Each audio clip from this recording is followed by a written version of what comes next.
Apa kabar pemirsa dimanapun Anda berada, berjumpa lagi dalam program TVR 17 bersama saya Zia Ulbar. Tepat pukul 17 waktu Indonesia Barat, kami hadirkan kepada Anda sejumlah informasi paling baru dan menarik seputar kinerja dan kegiatan DPR RI yang telah disajikan oleh redaksi TVR Parlemen. Pemirsa TVR Parlemen, inilah TVR 17 selengkapnya. 4, 3, 2. Guna pastikan pengelolaan badan usaha milik daerah dan badan layanan umum daerah Provinsi Sulawesi Utara berjalan sesuai regulasi, Komisi 2 DPR RI bersama Gubernur, Bupati, dan Wali Kota Sulawesi Utara berkomitmen perkuat pengawasan dan pembenahan terhadap lembaga daerah agar mampu mendorong pertumbuhan ekonomi lokal. Memastikan pengelolaan badan usaha milik daerah dan badan layanan umum daerah di Provinsi Sulawesi Utara berjalan sesuai regulasi, Komisi 2 DPR RI bersama Gubernur, Bupati, dan Wali Kota Sulawesi Utara berkomitmen memperkuat pengawasan dan pembenahan terhadap lembaga daerah sehingga mampu mendorong pertumbuhan ekonomi lokal. Ketua Komisi 2 DPR RI Rifki Nizami Karsayuda menyampaikan, peran BUMD yakni Bank Sulutgo memiliki kontribusi positif terhadap pemasukan dan pendapatan daerah. Pasalnya, Bank Sulutgo merupakan badan usaha yang memberikan pemasukan paling besar kepada APBD Provinsi Sulawesi Utara. Untuk itu, kinerja dan pelayanan Bank Sulutgo harus terus ditingkatkan melalui kolaborasi antara jajaran Direksi Bank Sulutgo bersama pemerintah provinsi dan kabupaten kota. BUMD yang sehat itu adalah tujuan kami.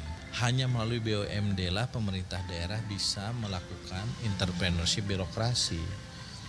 SKPD atau pemerintah provinsi kabupaten kotanya sendiri kan nggak boleh cari duit.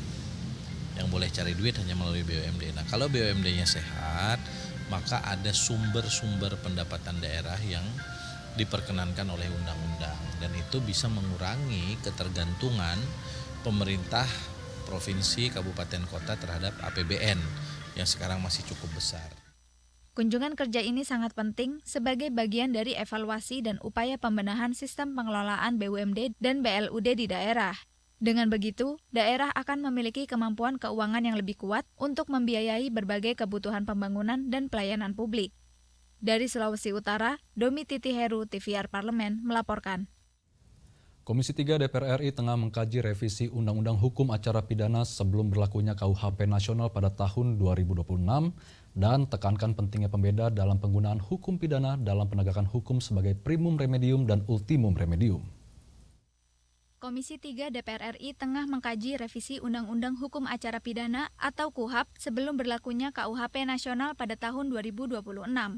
Anggota Komisi 3 DPR RI tekankan pentingnya pembeda dalam penggunaan hukum pidana dalam penegakan hukum sebagai primum remedium dan ultimum remedium. Dalam diskusi revisi KUHAP dengan Ketua Pasca Sarjana Hukum Indonesia dan Ketua Advokat Perempuan Indonesia, Komisi 3 DPR RI menekankan perlunya kejelasan dalam penerapan hukum pidana. Anggota Komisi 3 DPR RI Sudeson Tandra mengusulkan agar KUHAP yang baru harus memperjelas perbedaan antara penggunaan hukum pidana sebagai alat utama atau primum remedium dan sebagai upaya terakhir atau ultimum remedium. Penggunaan hukum pidana sebagai primum remedium diterapkan secara langsung, terutama ketika pelanggaran hukum dianggap serius dan membutuhkan efek jera yang kuat. Kalau kami melihat dari sudut teoretik, ya, narkoba, korupsi, dan sebagainya, itu kan primum remedium. Kita menggunakan itu sebagai senjata yang utama untuk memberikan rasa cerah. Ada juga prinsip yang namanya ultimum remedium. Nah, kalau ultimum remedium itu, hukum pidana menjadi the last resort, menjadi pengawal norma dalam kerangka KUHAP yang baru, agar ini bisa menjadi satu pegangan supaya tidak lagi timbul kebingungan di masyarakat.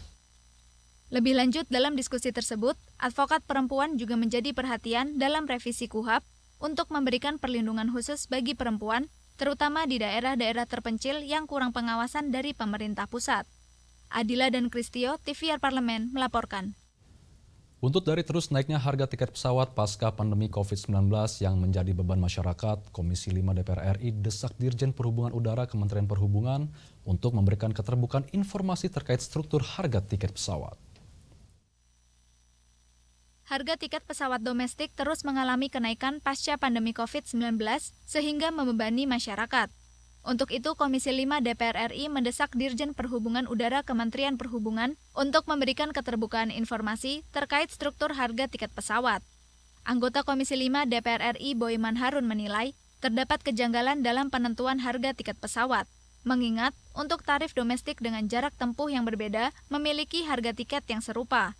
Pemerintah harus memberikan transparansi kepada publik terkait faktor apa saja yang menjadi penyebab naiknya harga tiket pesawat domestik seperti komponen pemeliharaan suku cadang, kenaikan nilai tukar kurs dolar, hingga restrukturisasi utang sewa pesawat.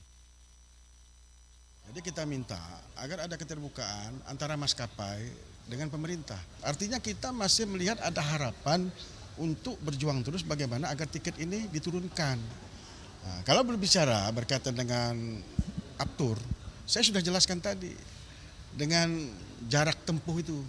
Ada jarak tempuh, misalkan hanya 35 menit, dibandingkan dengan jarak tempuh 1 jam 20, tetapi harga tiket hampir sama. Artinya kalau dipandang dari segi Aptur, artinya itu kan tidak nyambung. Nah, jadi makanya agar masyarakat tidak berharap dan kami sebagai anggota DPR RI itu tidak berteriak terus untuk menurunkan tiket, ada keterbukaan. Permasalahan di mana sehingga tiket ini tetap saja mahal menurut masyarakat. Lebih lanjut, Boyman menambahkan, pemerintah dapat menurunkan harga tiket pesawat domestik sehingga masyarakat dapat menikmati layanan transportasi udara dengan harga yang terjangkau. Samuel dan Tegar, TVR Parlemen, melaporkan. Pemirsa, baru-baru ini mencuat polemik antara Kementerian Kesehatan dan Ikatan Dokter Anak Indonesia yang dipicu oleh perubahan status kolegium yang kini berada langsung di bawah negara dan bukan lagi di bawah organisasi profesi seperti sebelumnya. Ketegangan semakin memuncak ketika Kemenkes memutasi sejumlah dokter anak yang dianggap kritis terhadap kebijakan tersebut. Kami hadirkan informasi selengkapnya sesaat lagi, tetaplah di TVR 17.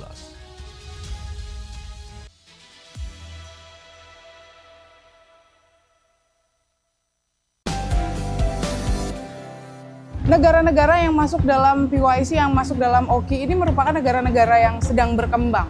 Bagaimana menghadapi hal tersebut? Beberapa yang mereka inginkan adalah meminta bantuan dari Indonesia untuk juga ikut berperan dalam menstabilkan negaranya. Membantu menyuarakan isu mereka di kancah internasional. Karena Indonesia di kancah internasional, di negara barat, negara lain pun menganggap Indonesia adalah regional power. Hasil-hasil dari isu-isu yang kita bahas pada beberapa hari ini di PYC Jakarta, di kancah-kancah internasional, di sidang UMM PBB, di ASEAN AIPA.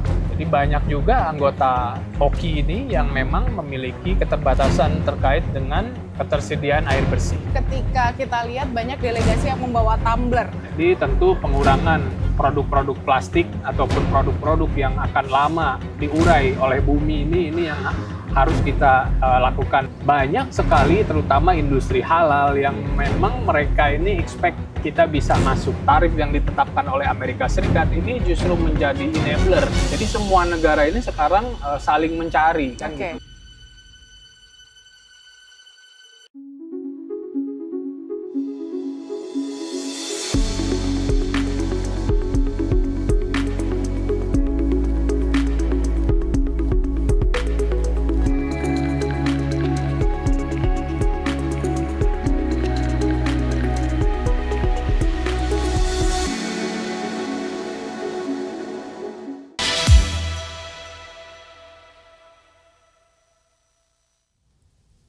Anda kembali di TVR 17. Komisi 9 DPR RI ingatkan bahwa inti dari polemik antara Kementerian Kesehatan dan Ikatan Dokter Indonesia adalah miskomunikasi antara pemerintah dan organisasi profesi. Komisi 9 pun sepakat keberadaan kolegium sebagai penjaga mutu pendidikan dokter spesialis harus diisi oleh orang-orang yang independen dan profesional. Simak informasi yang telah dikemas oleh tim redaksi TVR Parlemen dalam segmen Lensa Parlemen berikut ini.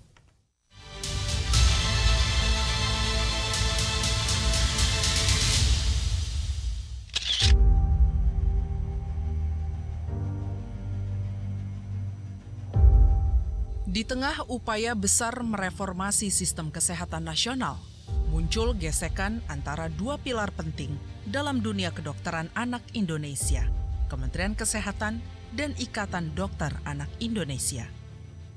Pemicunya adalah perubahan status kolegium, lembaga yang berperan penting dalam pendidikan dan pengembangan profesi dokter spesialis.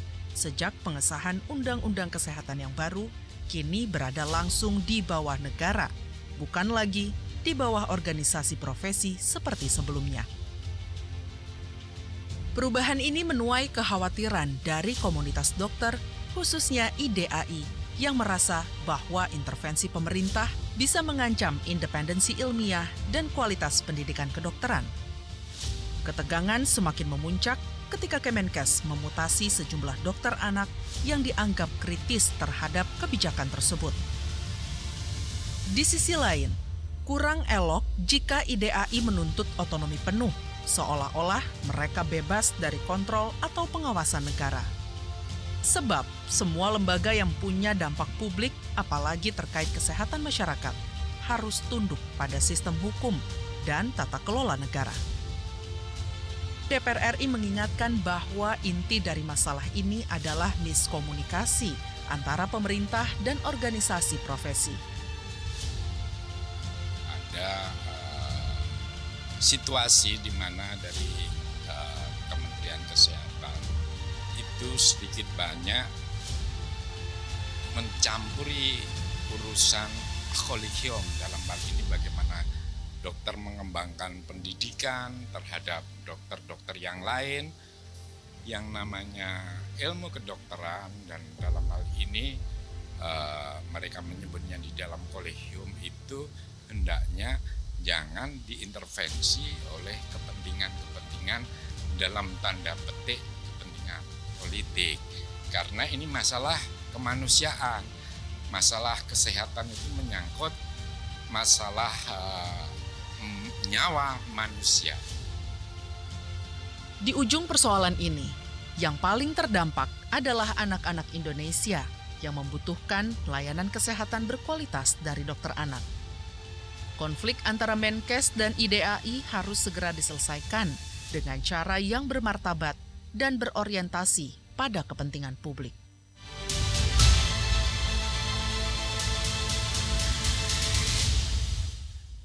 Program makan bergizi gratis yang diproyeksikan sebagai solusi atas persoalan gizi anak kini mendapat evaluasi dari DPR RI pasca adanya kasus keracunan.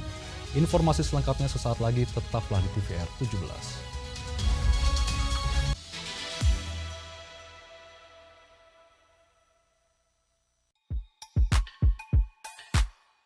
Dan sekarang pemirsa lagi menyaksikan program dari depan kursi.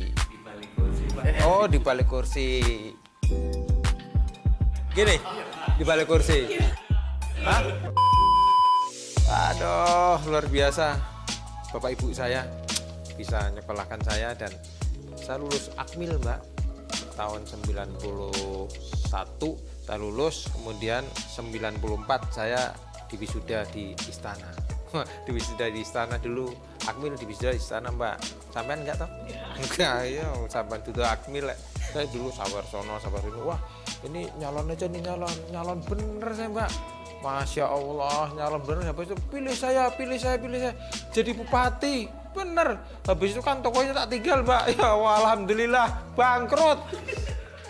Dan saya meyakini bahwa salah satunya adalah doa seorang ibu. Jadi saya simpen nazar itu pasti saya mau melakukan apa yang gede itu, biasanya saya simpen nazar. Kalau saya berhasil dalam misi ini, kalau saya berhasil dalam cita-cita ini, saya mau nazar ke ibu gitu. Bukan nazar apa-apa ke ibu, cuma nyuci kaki sama membasuh kaki kemudian sungkem cium kaki ibu. Udah. Oke, Bapak pilih bersepeda atau naik gunung? Naik gunung. Kenapa? Fresh. Selain itu? Oh, bisa lihat bawah. Oke, Bapak. Terakhir, turun ke dapil atau panggilan fraksi? Dapil dong, Mbak. Kenapa, Pak? Tapi kan panggilan fraksi juga... Ya sedikit lah panggilan fraksi, oke bos gitu. Habis itu ya ke dapil dong. Segera, hanya di TVR Parlemen. Negara-negara yang masuk dalam PYC, yang masuk dalam OKI ini merupakan negara-negara yang sedang berkembang.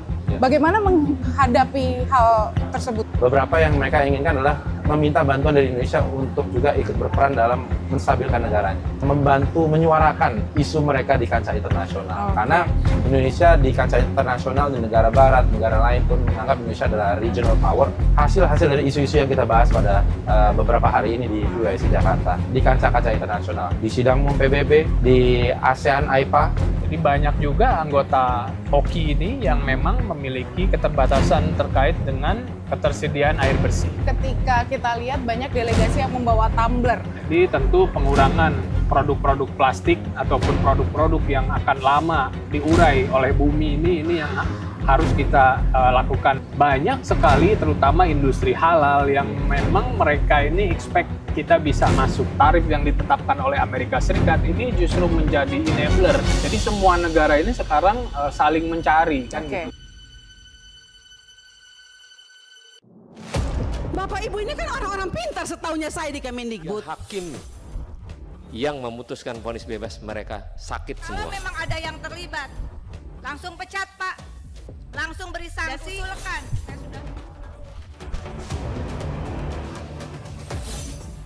Saksikan dari ruang sidang hanya di TVR Parlemen.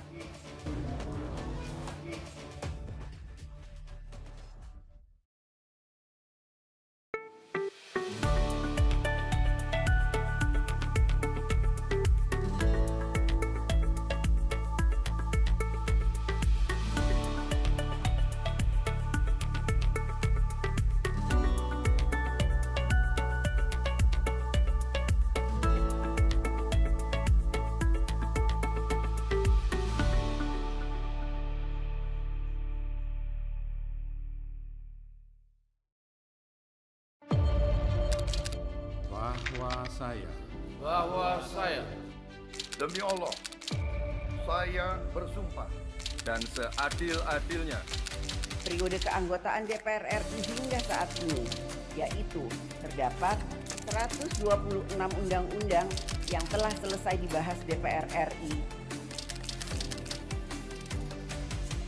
Terima kasih rekan Elisa dan juga Danida. Pemirsa,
Anda kembali di TVR 17, pemirsa. Kepercayaan publik terhadap program MBG kembali diguncang. DPR RI lakukan evaluasi pada program MBG pasca adanya puluhan siswa di Cianjur mengalami keracunan makanan yang diduga karena adanya maladministrasi di dapur penyedia MBG di kawasan Kalibata. Lantas apa saja evaluasi yang diberikan DPR RI? Informasi selengkapnya berikut laporan rekan kami Alfat Rizky dari Gedung DPR RI Senayan, Jakarta. Baik pemirsa TVR Parlemen dimanapun Anda berada, berjalannya program makan bergizi gratis atau program MBG ini baru-baru ini menuai persoalan di berbagai daerah. Di Cianjur ini terdapat puluhan siswa atau belasan siswa mengalami keracunan setelah memakan bergizi gratis dari dapur setempat, dan juga di Kalibata, Jakarta Selatan ini terjadi dugaan penipuan dan juga penggelapan dana dari aktivitas program MBG. Lalu apa nih tanggapan dari legislator menanggapi berjalannya program MBG sejauh ini? Sudah bersama saya pemirsa, ini Ketua BAM DPR RI yang juga anggota Komisi 9 DPR RI dari fraksi PKS untuk daerah pemilihan Jawa Barat 8, Ibu Neti Prasetyani. Ibu, apa catatan Ibu Bu melihat berjalannya program MBG sejauh ini, Bu? Ya, tentu saja secara pribadi dan juga atas nama fraksi PKS, sebetulnya kita mengapresiasi ya program makan bergizi gratis ini. Namun dengan berbagai kejadian keracunan, kemudian telat bayar, tentu kita meminta kepada BGN sebagai pengelola harus berani melakukan evaluasi secara menyeluruh dari hulu ke hilir. Jangan sampai programnya bagus, tujuannya mulia, menyiapkan SDM yang sehat, unggul, dan berdaya saing, tapi kemudian tata kelolanya buruk, begitu ya. Nah, ini yang menurut saya menjadi catatan penting, bahwa keberanian untuk mengevaluasi dari hulu ke hilir harus dilakukan.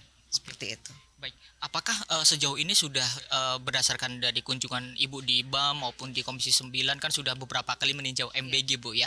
Apakah sudah ada evaluasi terkait dengan standar mutu kualitas makanan yang sudah dilakukan oleh BGN, Bu?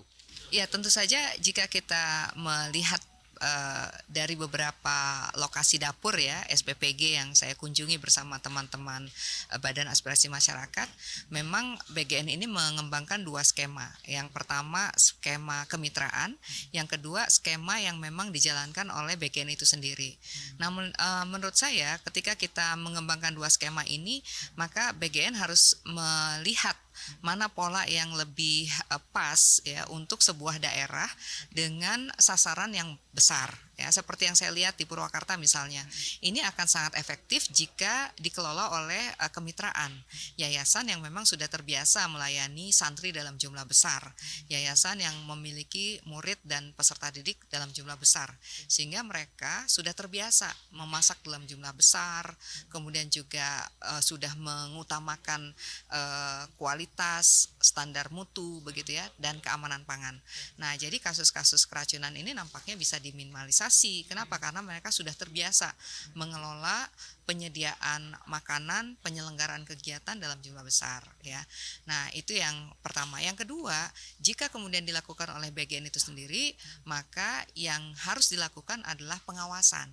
Jadi kalau kemudian kita bicara skemanya adalah pengelolaan yang dilakukan oleh BGN, maka pengawasan internal ini harus dilakukan. Oke, Bu, terakhir Bu, terkait dengan proyek makan bergizi atau program makan bergizi gratis ini kan bukan program yang bagus sekali, Bu. Kira-kira siapa yang berhak mengawasi ini sebetulnya dari siapa saja, Bu? Ya, tentu saja program makan bergizi gratis ini kan menjadi tanggung jawab kita semua ya. Mulai dari BGN, kemudian pemerintah daerah, SPPG ya, pengelola dapurnya, dan masyarakat itu sendiri, termasuk masyarakat di dalamnya adalah orang tua. Ya, orang tua yang kemudian menerima laporan dari anaknya atau kemudian komite sekolah, semuanya berhak memberikan masukan, memberikan catatan agar program yang tujuannya mulia, tujuannya bagus ini tetap bisa dilakukan dengan peningkatan kualitas penyelenggaraan ya. Jadi itu yang menjadi kata kuncinya, keberanian mengevaluasi dari hulu ke hilir dan juga pengawasan dari berbagai pihak. Dan Ibu akan menyampaikan juga ke BGN nanti, Bu ya? Tentu saja dalam masa persidangan ini ada agenda rapat bersama Badan Gizi Nasional, catatan-catatan tadi akan kita sampaikan dalam rangka perbaikan. Baik. Terima kasih Ibu Neti Prasetyani selaku Ketua BAM dan juga selaku anggota Komisi 9 DPR RI, di mana tadi Ibu Neti Prasetyani menyampaikan komitmennya untuk terus mengawal program MBG ini dan juga akan menyampaikan langsung kepada pihak yang berwenang untuk menangani program MBG ini, yaitu dari Badan Gizi Nasional atau BGN, dan juga diharapkan ke depannya program MBG ini, program yang baik ini dapat berjalan sesuai yang diinginkan dan juga aman di saat dikonsumsi oleh masyarakat. Dan Dan tentunya pemirsa, itu tadi laporan saya langsung dari ruang sidang Komisi 9 DPR RI. Saya Alfat Rizky, kembali ke studio. Selanjutnya pemirsa, apa saja yang menjadi sorotan di media online nasional pada hari ini? Usai jeda, tetaplah di TVR 17.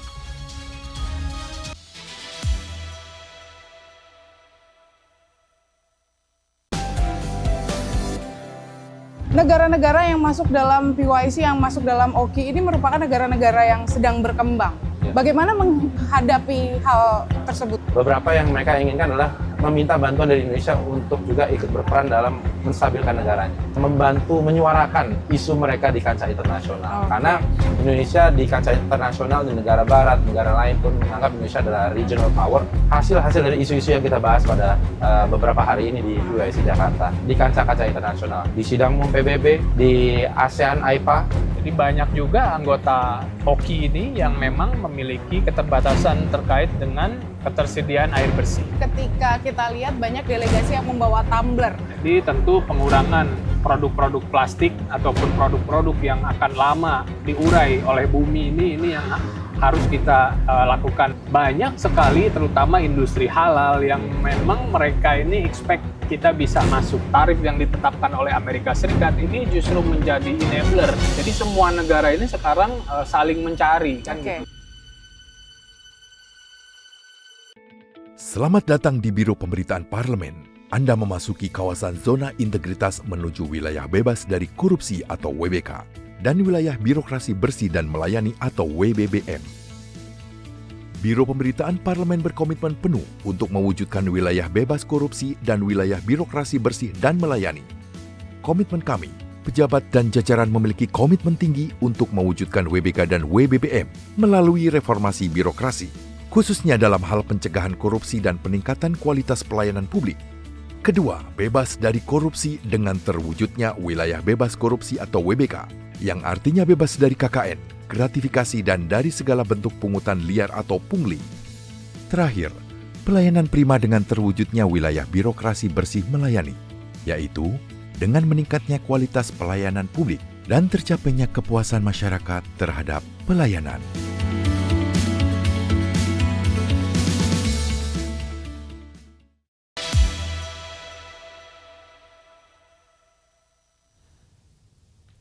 Anda kembali di TVR 17, pemirsa. Kali ini kita masuk ke segmen media online nasional. Mari kita simak isu apa saja yang menjadi sorotan media serta tanggapan dari sejumlah anggota Dewan bersama rekan kami, Rini Reski.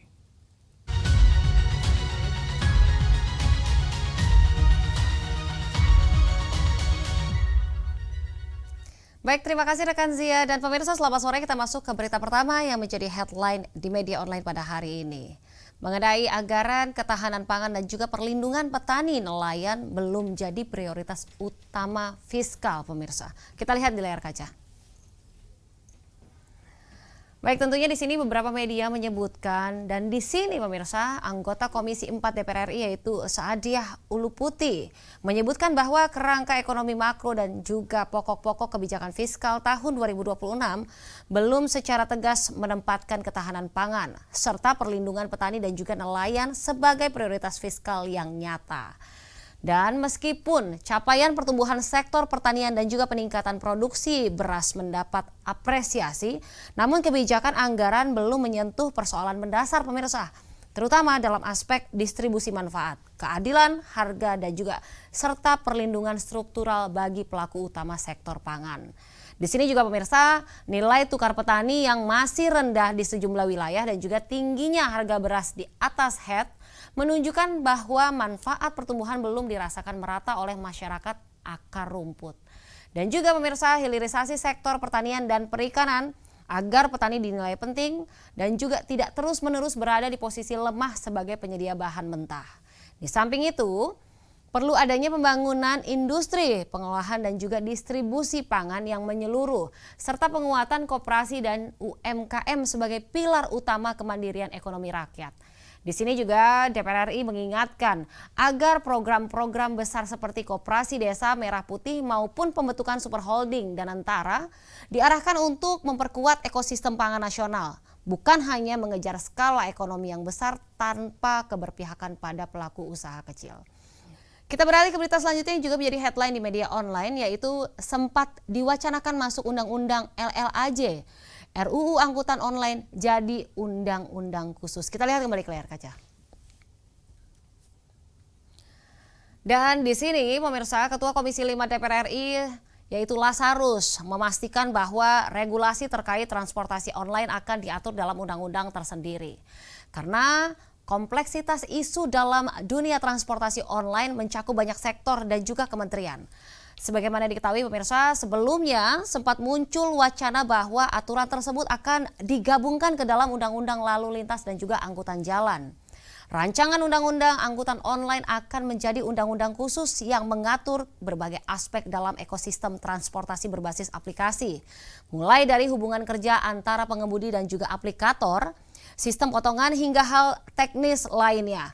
Meski belum masuk ke dalam daftar program legislasi nasional tahun prioritas 2025, di sini Komisi 5 DPR RI segera bergerak cepat, di mana penyusunan naskah akademiknya telah disiapkan untuk segera diajukan ke Badan Legislasi DPR RI dan dibawa ke paripurna untuk ditetapkan sebagai bagian dari prolegnas. Baik pemirsa, itu tadi headline di media online pada hari ini yang saya sampaikan terkait dengan anggaran ketahanan pangan dan juga perlindungan petani nelayan belum menjadi prioritas fiskal, serta sempat diwacanakan masuk Undang-Undang LLAJ, Rancangan Undang-Undang Angkutan Online jadi undang-undang khusus. Sekian dari saya, Rinda Reski, kembali ke rekan Zia. Terima kasih pemirsa, selamat sore.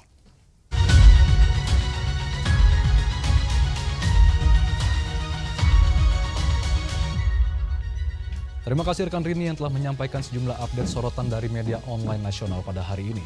Dan pemirsa, segmen media online tadi sekaligus menutup program TVR 17 edisi sore hari ini. Saya Zia Ulbar beserta seluruh kru TVR Parlemen yang bertugas mengucapkan terima kasih dan pamit undur diri dari hadapan Anda. TVR Parlemen, referensi Indonesia.